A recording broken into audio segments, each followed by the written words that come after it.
why does content marketing matter for a local business, for a marketing agency, really for any business? It's all very much the same. But number one, content builds deeper relationships.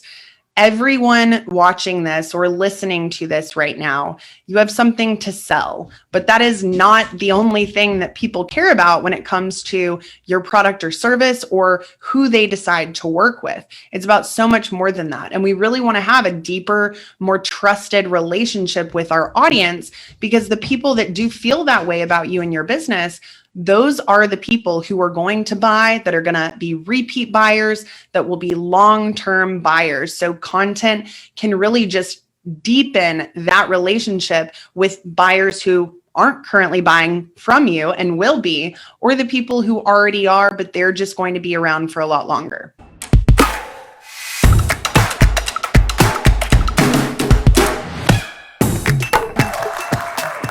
So one of my favorite things about content is that you can use it to segment your audience. What that really means is, how do we break people into buckets depending on what product or service they might be interested in? Maybe it's what type of person they are, which could indicate their core motivations for buying from you. Maybe it even dictates which offers might be appropriate for them. So that's a really important thing to do if you have not started doing that. Segmenting your audience into groups so that you're not just speaking to everyone in the exact same way. You're really speaking to them on as close to a one-on-one basis as you possibly can when it comes to marketing. So again, it's going to identify those topics or offers that maybe you need to be promoting to certain people based on their interest. So I'll give you an example. One of the students that just enrolled in my mentorship program, we did our one-on-one consultation earlier today, and he trains children on their skills for soccer. So he doesn't have soccer teams. He's really about skills improvement, teaching kids to be really great at soccer. So even though everybody that's going to work with him or buy from them, they are a parent who has a child who obviously is either already in soccer or wants to get into soccer, there are different types of people within that audience. So one group that he really wants to focus on growing is girls. He wants to enroll more girls into their training coaching programs for soccer. It's very much predominated by guys at this moment. And there are a lot of girls that play soccer, so they're out there. But that is one segment of his audience and one that he wants to actively grow. So content to really showcase that that's something he's interested in building, to also help identify who those parents are that maybe have a daughter that is interested in getting involved in soccer. That's going to be very different than the content he's going to put out for maybe guys who are already in very competitive soccer programs and are looking to get a scholarship for soccer in college. Two very different segments. So it's also going to help connect with your prospects at the very early stages. So the ad strategy that I use, that I teach to my students, this is what we call level one. So level one is really where you focus on content. It's the top of the funnel for all of the reasons that we're talking about right now. So again, going back to that soccer coaching or soccer training example, if I was looking to connect with prospects at an early stage in that business, I might be talking to parents whose children are younger than 6 years old, because 6 is kind of that introductory age group that's getting involved with working with his business. And I might be talking to parents of toddlers about how to improve their child's hand-eye coordination or their motor skills. I might even be talking about why it's so important to introduce new sports to your child at an early age, because it allows them to progress a lot faster. And if they've got an interest in it, they're going to get a lot better, a lot faster if they start at a young age. So these could be parents that their child can't even enroll with his business just yet. However, talking to them at those early stages just means that they're already thinking about it, that this is something he's actually planting the seed of desire in the minds of these parents. So when their child turns 6, they already know this is something they want to do, and they already know who they want to work with for this. So this is also going to lower lead cost. This is for the exact same reasons I've been sharing. So if we have a stronger relationship with our audience, with our community, if we've really segmented them based on what they're interested in, maybe that's product and service again, or maybe that's just the motivations behind why they would want to work with you, we are going to be able to cultivate a group of people who already have trust and that we are speaking to more directly in a way that relates to what they need and what they want and their desires or that ideal outcome. When you do that, you're going to find that your marketing is a lot more effective. So when you are putting out your level 2 ads, which are really focused on offers and trying to get conversions, whether that's purchases or leads or appointments or phone calls, all of those things, it's going to improve those costs, which means lower cost, higher return on the dollars that you put in.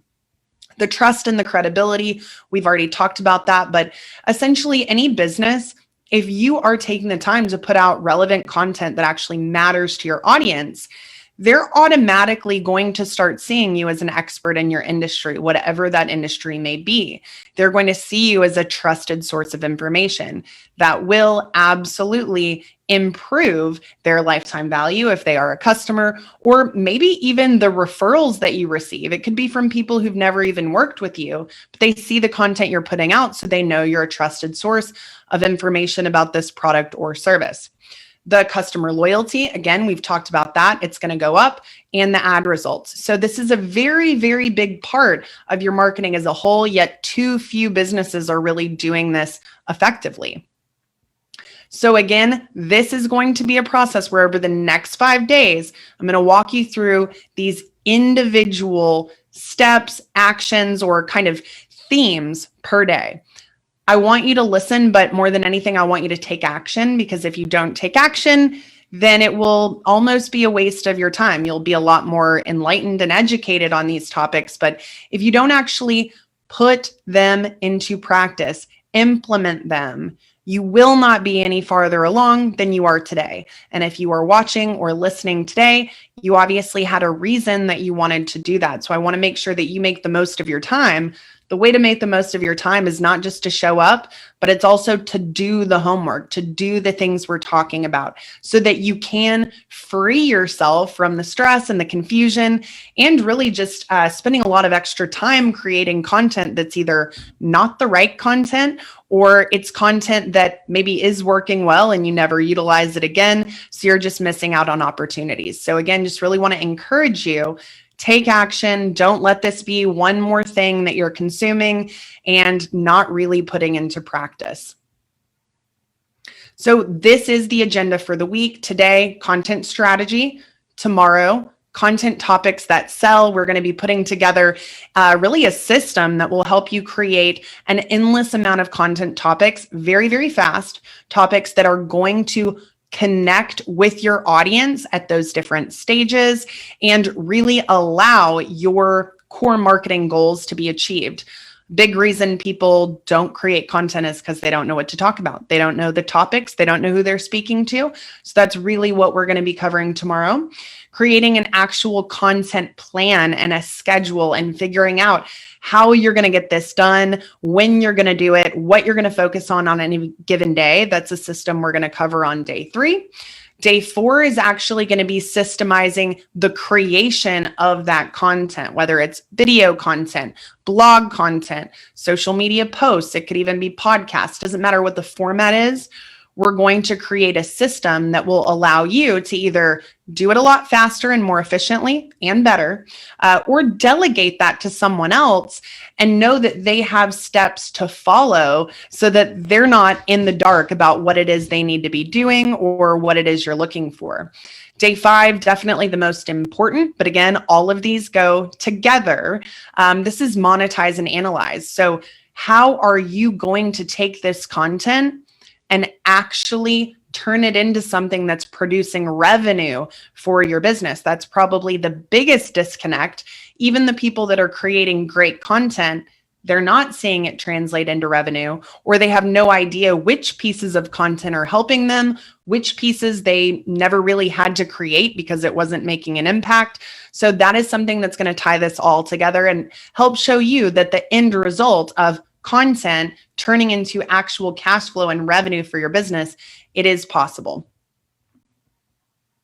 So when we think about a content marketing strategy, these are really the things that we need to be talking about. So the first one is content related to your goals. In order to have that, you really need to know what your goals are. So going back again to the soccer coaching example, if one of his goals was to grow the female enrollment in his business, that's a goal. If it was to increase the number of children in the 6 to 10-year-old age group, because those kids do tend to progress faster and stay with his business longer, that is another goal. So I really want you to get clear on what are your goals. It's not related to your content, it's related to your goals as a business owner.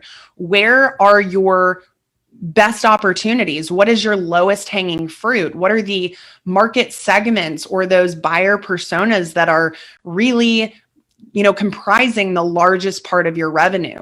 So you need to take a serious look at that. And that starts by just analyzing your business data. When you know what those goals are, it's going to be a lot easier for us tomorrow to create those topics that are going to align with those goals, and then, create that content, schedule that content, and then profit from that content. You also need to know the offers that you need to sell. So this goes back to knowing your goals. If his goals are to increase female enrollment, if it's to increase the 6 to 10-year-old age range enrollment, he's going to have offers that are related to those specific avatars in place. So again, you need to know what your offers are, because if you don't, it's going to be very difficult to actually create content that will be in line with them, that will flow seamlessly into them. The avatars you want to connect with, same exact thing we just talked about. Knowing what your goals are will really help you understand who those avatars are. If you are just getting started and you don't know who that person is, that it's going to be your best potential buyer, you really need to do some research on that, because content is not just about where somebody wants to spend their money. It's really about their needs and their desires and what information they're craving related to your product and service. But every product and service has a variety of buyers, and those people are not all going to want or need the exact same thing. So you might have content that is for everybody, but you definitely want to have more content and more specific content that is targeted towards the people who are ultimately the best potential buyers for your business. You also want to make sure that it's in line with your promotional calendar. So again, the goal is to create a full plan that has just a nice synergy. Everything needs to play off of one another. And if you are running promotions throughout the year, maybe it's based on holidays, maybe you're a seasonal type of business, or you have times of the year that are just naturally busier, you really want to take that into account so that you can be talking about things that are related to those things at the time that it matters the most. So really figuring that out first. Are we going to do any promotions this year? Do we have anything that's planned? Have we done some in the past that have worked well for us? Do we want to do something different this year that we've never done before? If so, go ahead and get that on the calendar. Really make a commitment for those things. That's going to improve your marketing as a whole by helping you be better prepared, but it will also really help you align with your content goals. So the content topics to post, again, we're going to be covering that in detail, a specific system tomorrow, but we also want to know what content formats are we going to post in? Will it be video? Will it be audio? Will it be longer form articles? Will it be shorter posts? What is the content medium that our audience prefers? Or if they have a couple that they tend to all like, then what are we best set up as a business to be able to create best and most efficiently? You also want to know what platforms you're focusing on, because content needs to be formatted differently for different platforms. It also is going to have some do's and don'ts, some specific technical things that you may need to do based on those platforms. And again, I would say that it's okay to be on a whole lot of different platforms. Most businesses are not going to be able to really get a foothold on all of the platforms unless you have a lot of resources at your disposal. So don't be afraid to focus on your top 2 platforms and really create your content for those platforms first. And you can use the repurposing plan on day 4 to try and get those on other platforms, knowing that you're not really putting in the time and energy required to grow your audience and your following everywhere. So make sure that the platforms you have either the largest audience or the most opportunity on, that those are really the platforms you have in mind when creating this content, because it does matter.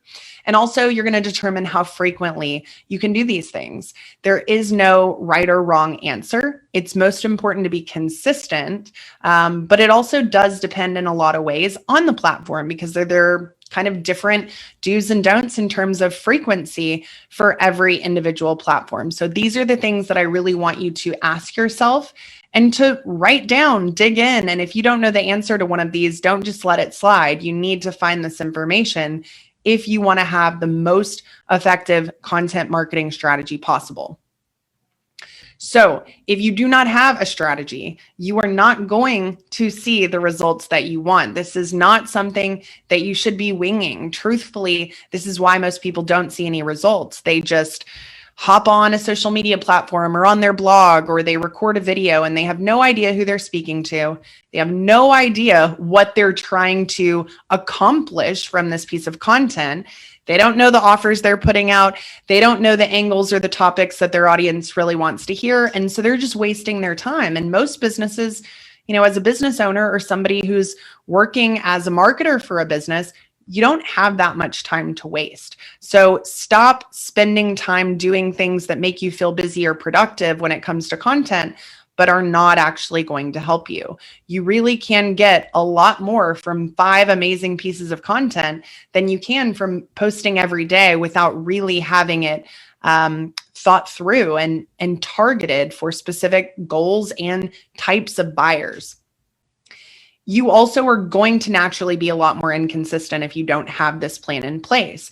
Even if you are winging it and you're doing it somewhat frequently, without a plan, it's very easy to stop doing it for a couple of weeks, because again, you don't really feel like you're gaining anything from it. So stopping for a few weeks, it doesn't feel like you're losing anything, but ultimately it will really, decrease your momentum. It will create a disconnect in your audience, and you want to make sure the consistency is there. So having a plan, ultimately it saves you time because you don't have to do it as frequently as you might think, but it will allow you to stay with that plan. I think we all know that if you've got something you're following, it's a lot easier to stick with it than if you have no real end in sight, no real outcome that you're looking for. You do, again, want to make sure that any specific piece of content that you're creating moving forward is tied in and aligned with a strategy. The next time you find yourself trying to create a piece of content, ask yourself, what is my goal? Where does this fall in my strategy? If you can't answer that, stop creating it and spend that time on your strategy instead of creating that piece of content. Most importantly, we really want to be able to track this. So tracking is what will give you confidence to create more, because you'll see that it's actually helping your business. It's also going to show you where you should not be creating, and it'll show you the things that your audience does not like, that is not driving any type of tangible result. And that's time you could be spending focusing on things that will further your business goals and your revenue. You've got to make sure that your time, that your effort, that your energy, that your finances, that those things are going into something that actually matters for your business. So we do want to make sure that your buyer personas and your content messaging is something that we're really clear on. So every single business, you have most likely more than one product or service. And even if you only have one core product, you may have different variations of that product that are going to appeal to different types of people.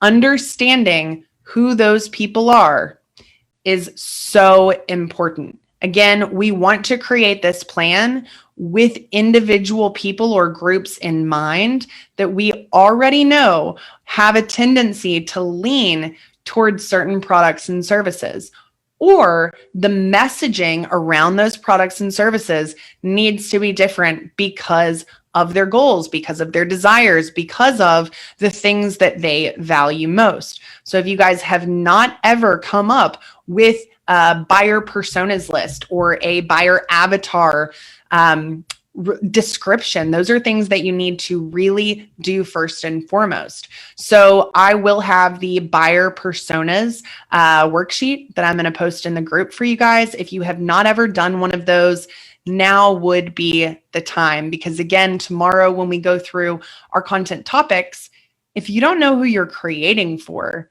you're going to be scratching your head once again. Even if you have several even if you have several different groups of people, that's okay. Most businesses are going to.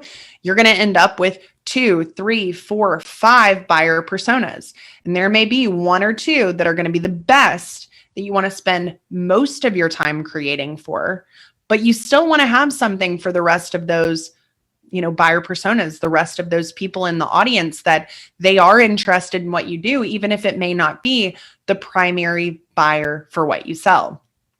So after you've done that, if you do not already have that in place, again, I am going to link that and upload that in the group. I'll also send that out in the homework for today. You need to know more concisely what your goals are. So even if you know your overall goals from your content in your business are to drive sales or generate appointments or get more inbound calls or sell more of a specific product and service, we also need to know specifically what the goals are for your individual pieces of content. So the first thing that I would look at is the consumption of that content. That means, how long are people watching? Not just how many views does something get, how long are they watching? Is this piece of content actually helping them? Is it actually connecting with them and engaging with them and giving them some information that they didn't have before? Are people reading it? How much time is spent on the site reading it if it's a blog? Are people really opening your emails? Are they clicking through your emails? You need to be able to measure consumption in whatever it is that you're creating. You also want to measure engagement. So cost per engagement is something that you can take a look at for certain pieces of content. You also want to look at comments. Comments is a much better indication of engagement than just likes. It's very easy to just scroll and tap something and not even really consume it. I think we all can take a look at our own social media activity, and sometimes you're just kind of mindlessly doing that. You want something where you're eliciting a response from the audience, where they are thinking about things or asking questions. And shares is a really great way to measure this as well, because if you've created a shareable piece of content, that content is going to live so much longer. It's going to spread so much farther than something that people just don't have any desire to share. You also could look at the messages or the responses received. So it might be email responses. It could be people DMing you on social media platforms, but you need to keep track of what's actually happening based on individual pieces of content. And that may sound really hard and time consuming, but it's not. It's also a lot easier than creating a lot of content that's never doing anything. So I would rather measure and spend a little bit of extra time. It's not that much extra time. And then save myself lots of time creating something that I don't need to create. I'd rather spend it on something that is going to really work. And without measuring these things, you're never going to know. And if you don't know, you're never going to see the actual benefits that a piece of content is having on your business. And then you may never use that piece of content again. You may never promote it. You may never repurpose it. You could literally walk away from something that really would help you because you simply don't see it. Also, your ability to segment the content. So again, if you have several different buyer personas or avatars, if you have several different products or services, you really need to ask yourself, what does this piece of content say about the person who's engaging with it? If you're too general and too broad, it may not say anything about them that you can actually utilize in your marketing.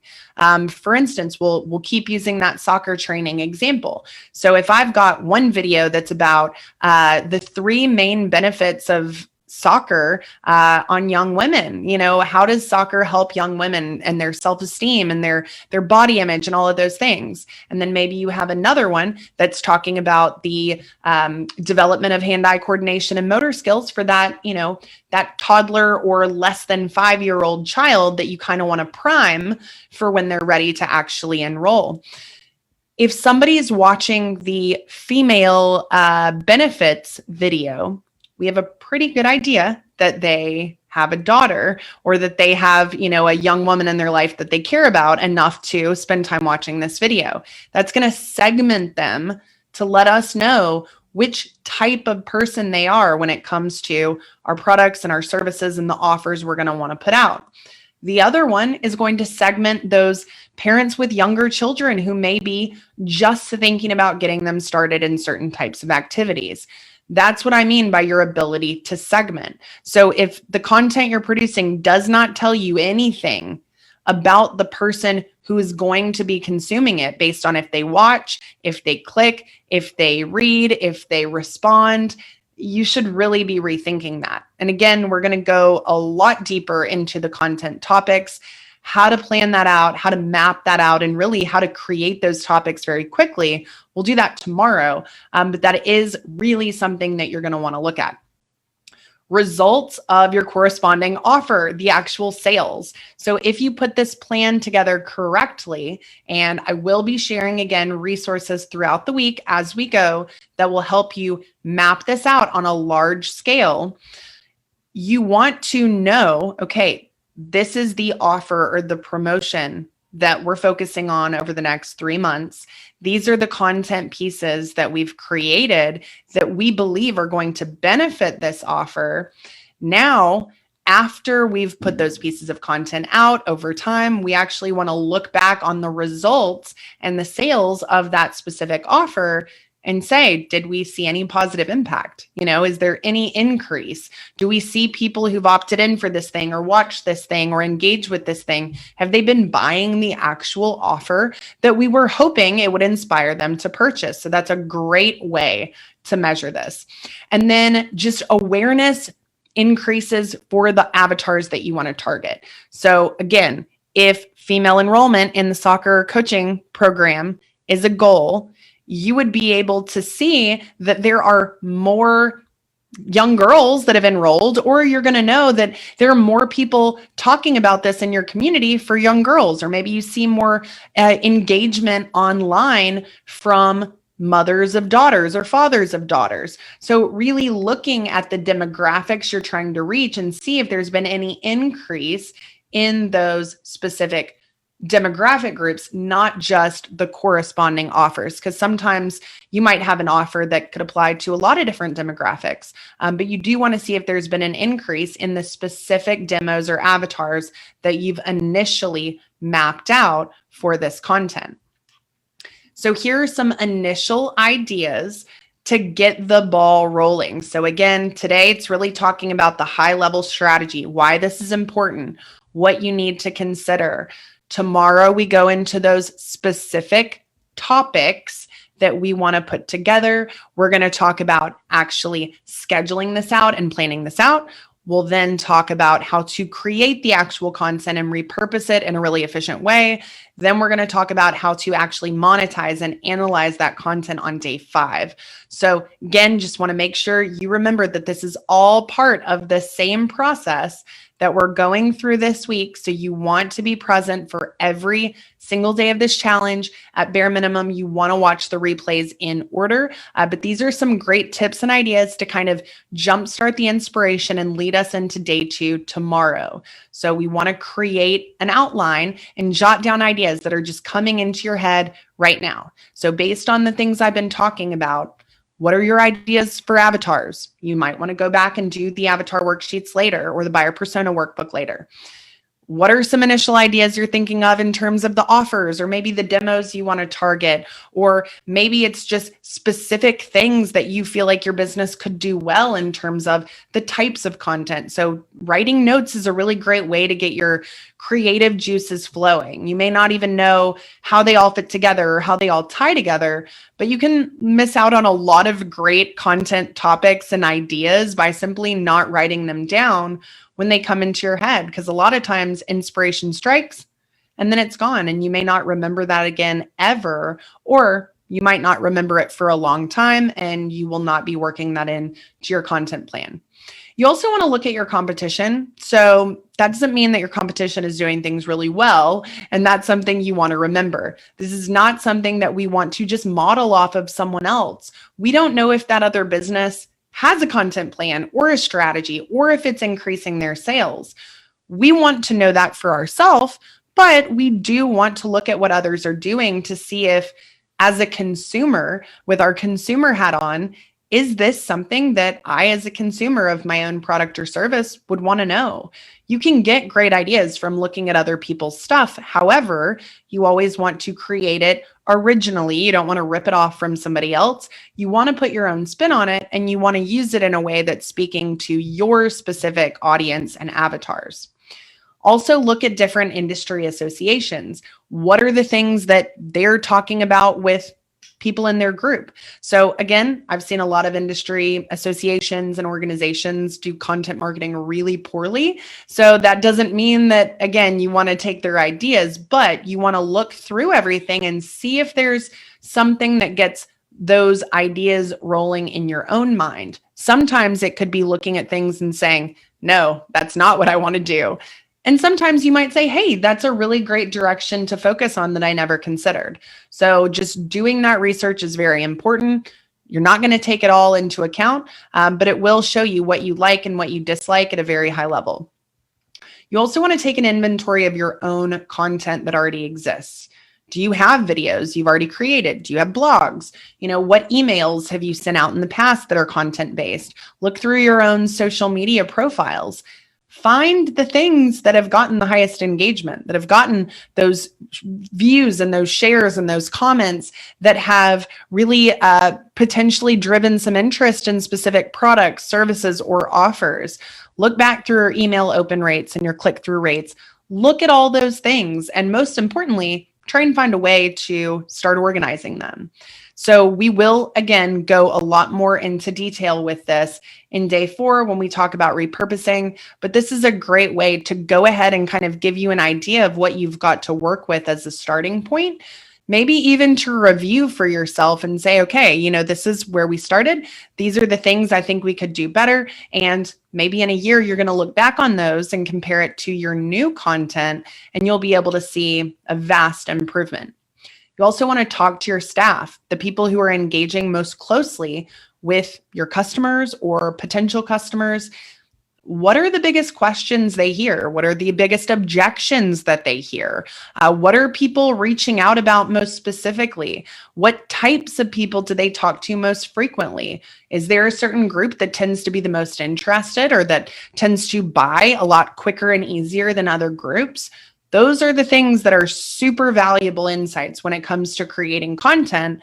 But if you're not seeking that out, you're probably not going to have that information volunteered to you. So make a point to really sit down, ask those questions, listen, write them down, and take them seriously, because they are very important and will make this process a lot easier for you. Talk to customers in the same way. Ask them, hey, before you started working with us or buying from us, what was your biggest question or concern or issue about maybe it's the topic related to what you sell, maybe it's the problem that you solve, or maybe it's specific to that product or service you're actually offering. But get their feedback, find out what they were struggling with, what they were hoping to find or learn, or what they were seeking out, what type of research they did on their own before they found you. Those things will lead you to a lot of amazing insights about what you need to be doing more of. And then just doing a survey. It could be a survey of staff, survey of leads, survey of existing customers. You could put those out through email, on your social media channels. And even if you don't get a million responses, some responses are better than no responses, and at least it's real feedback from people who are already in your audience. So hopefully they are the type of person who should be buying from you. So again, I know we've covered a lot of high-level details today, but this is definitely one list of things that I want you to take a look at. The other is to make sure that if you do not have buyer personas or avatars for your business that you know for sure you want to target, that you fill out those worksheets. So you should be able to go to the files section of the group and probably find those right now. Again, I will be sending those out if you registered for this challenge. But those are things that are going to serve you in a lot more ways than just your content marketing. If you do nothing but that one thing, should you not already have it, it's going to have a major impact on your marketing and sales if you actually take it seriously. So start just getting your buyer personas together, really look at your goals. What are your goals? What are the things that your business has the ability to do easily? What are the specific types of offers you would like to sell more of? Really start thinking about what the ideal outcome would be for you, because without that knowledge, you will have no way to measure this when we're done. You will have a very difficult time when it comes to creating content topics. You'll have a very difficult time justifying return on investment. So please make sure you do these steps. These are really not just recommendations for fun. If you've already got some of these, that's great. You don't have to do them again. It's always good to take another look, however. But if you have never done any of these things, it may feel like a lot of extra work, but it will make everything else we do easier, and it will serve you in a big way.